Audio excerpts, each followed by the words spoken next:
रहीम अस्सलामुअलैकुम dear students. Class 9th में हमने चैप्टर स्टार्ट किया था सेल साइकिल। उसमें हमने इंटरपेज जो सबसे लॉन्गेस्ट पेज होता है और उसका दूसरा नाम रेस्टिंग पेज है, उसके बारे में प्रीवियस क्लास में मुख्तसर सी बात की थी। दूसरा पेज हमारे पास सेल साइकिल में होता है डिवीजन पेज। तो आज इंशाल्लाह डिवीज़न पेज के बारे में पढ़ते हैं कि डिवीज़न पेज के दौरान कौन कौन से प्रोसेसेस, कौन कौन से चेंजेस सेल्स में आते हैं और इसके बाद वो सेल को प्रिपेयर करती हैं प्रॉपर डिवीज़न के लिए। ठीक है, तो सबसे पहले इसमें हम बात करते हैं माइटोसिस की। माइटोसिस एक जर्मन बायोलॉजिस्ट वेल्डर फ्लेमिंग ने ऑब्ज़र्व किया सबसे पहले, और उसने डिवीज़न के दौरान इस बात को नोट किया कि जो न्यूक्लियस होती हैं passes through a series of changes, इसमें बहुत से चेंजेस होते हैं सीरीज़ में। He called these changes as a mitosis, और इस चेंजेस को उन्होंने माइटोसिस का नाम दिया। बुनियादी तौर पर माइटोसिस टाइप सेल डिवीज़न में एक सेल तकसीम होती है दो सेल्स में, और जो डॉटर दो सेल्स बनते हैं, हर एक सेल में number of chromosomes parental cell की तरह होते हैं, और हर एक जो डॉटर सेल्स बनती हैं दो, उसमें दोनों सेल्स जो होते हैं वो अपने पेरेंट सेल की तरह सिमिलर होते हैं, वो वही लेवल को मेंटेन करते हैं। ठीक है, तो माइटोसिस जो होता है एक्चुअली होता है यूकैरियोटिक सेल में, और प्रोकैरियोटिक सेल में असल में होता है फ्यूजन या बाइनरी फ्यूजन एमाइटोसिस एक प्रोसेस है। ठीक है, तो माइटोसिस के कुछ स्टेजेस हैं, दो इसके बड़े स्टेजेस हैं। एक स्टेज इसका है कैरियोकाइनेसिस।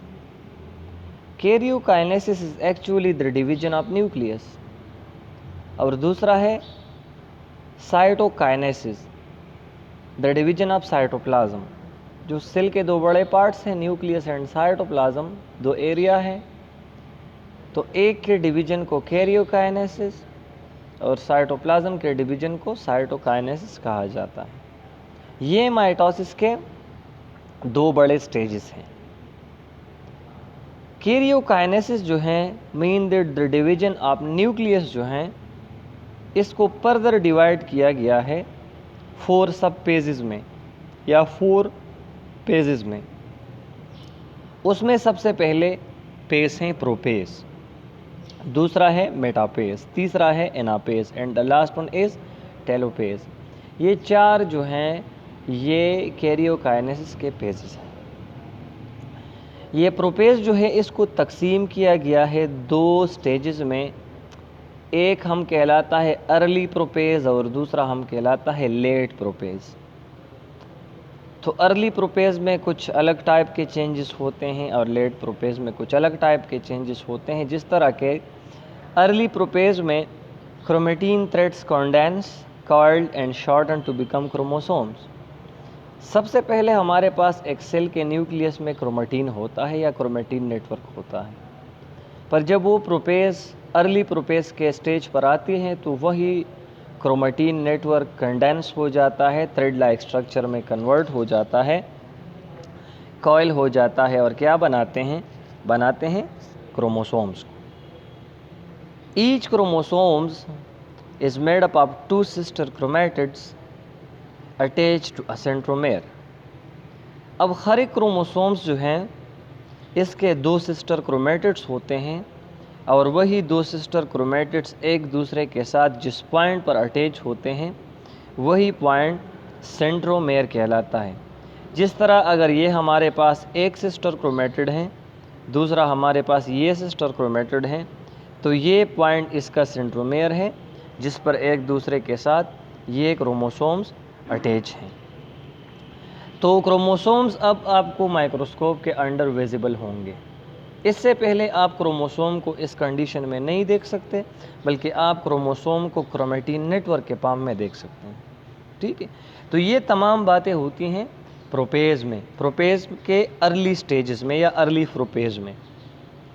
लेट प्रोपेज में क्या होता है, एनिमल सेल्स में 2 सेंट्रियोल्स होते हैं। The 2 pair of centrioles mean that 4 centrioles होते हैं, the 2 pair of centrioles.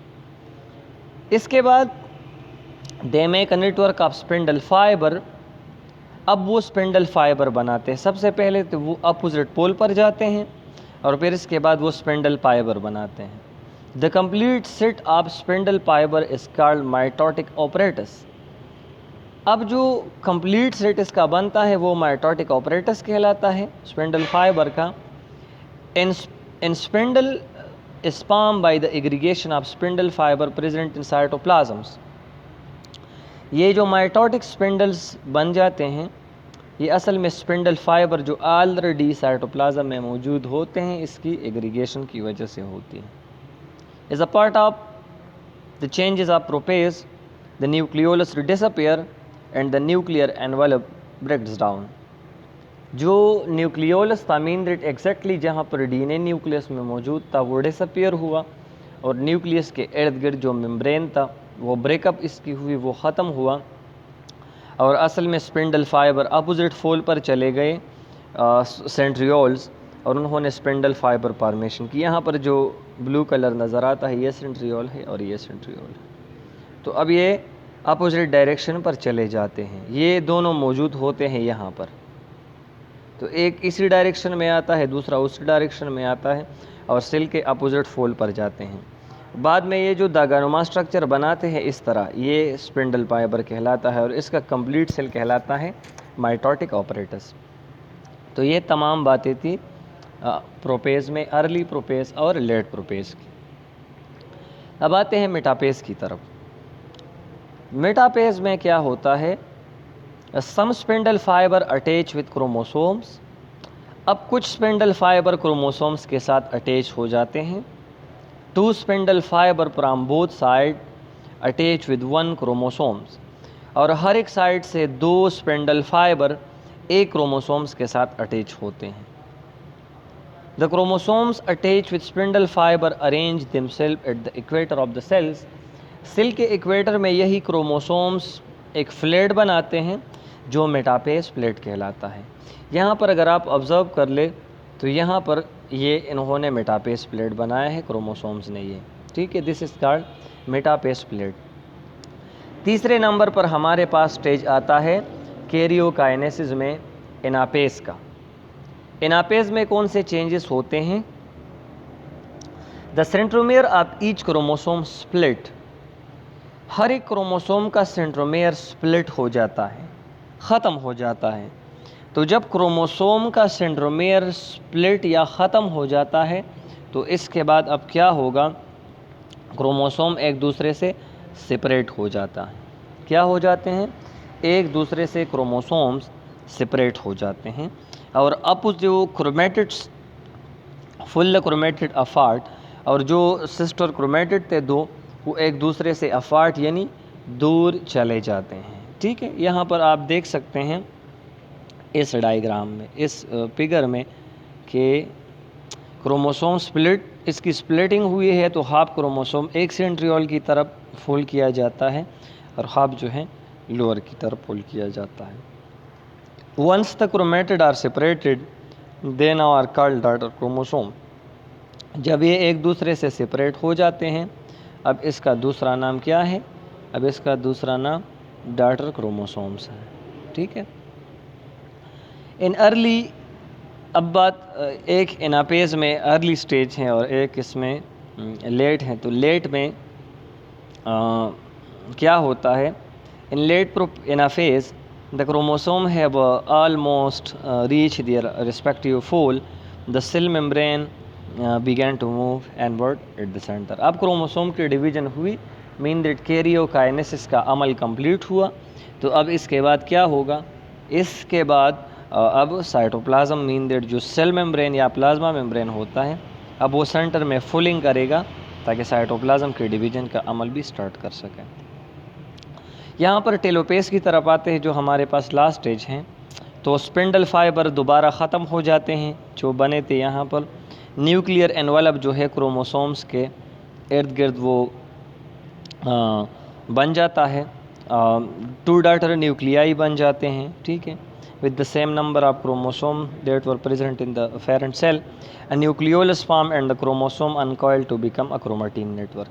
Chromosome दोबारा अब अनकॉइल होंगे और क्रोमाटिन नेटवर्क बन जाएंगे, ठीक है, जिस तरह हमने पहले इस पर बात की थी।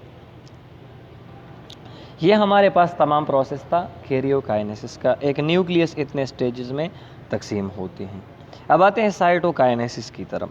साइटोकाइनेसिस में क्या होता है, जब न्यूक्लियस तकसीम होती है, अब साइटोप्लाज्म डिवाइड होगा ताकि एक सेल 2 में तकसीम हो जाए, और साइटोप्लाज्म की डिवीजन का अमल साइटोकाइनेसिस कहलाता है। एनिमल सेल में क्लीवेज होता है, या फरो जो होते हैं वो अपेयर होते हैं 2 न्यूक्लियाई के दरमियान। The furrow depend upon 2 identical daughter or the family the finally produced। याद रखिए यहाँ पर एनिमल सेल में फरो बन जाता है या क्लीवेज होता है साइटोकाइनेसिस के दौरान। प्लांट सेल में ऐसा नहीं होता। प्लांट सेल का साइटोप्लाज्म जब तकसीम होता है तो वो कुछ अलग तरीके से होता है। तो प्लांट सेल में दरमियान एक वाल बनता है, एक प्लेट बनता है, वेसल्स आते हैं, वो एक प्लेट बनाते हैं, सेल प्लेट जो कहलाता है, और फिर वही सेल प्लेट सेल वाल में तब्दील हो जाता है और एक सेल तकसीम होती है 2 डॉटर सेल्स में। तो ये थी आज की क्लास साइटोकाइनेसिस और कैरियोकाइनेसिस की। आपके लिए इस क्लास में होम असाइनमेंट क्या है? होम असाइनमेंट आप लोगों के लिए ये है कि write and memorise phases of division page.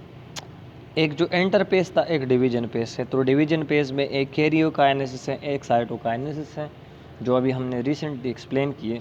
तो ये तमाम जो है आपको याद करने हैं और मेमोराइज भी करना है और लिखना भी है। इंशाल्लाह कमिंग क्लास में इस टॉपिक को कंटिन्यू रखेंगे।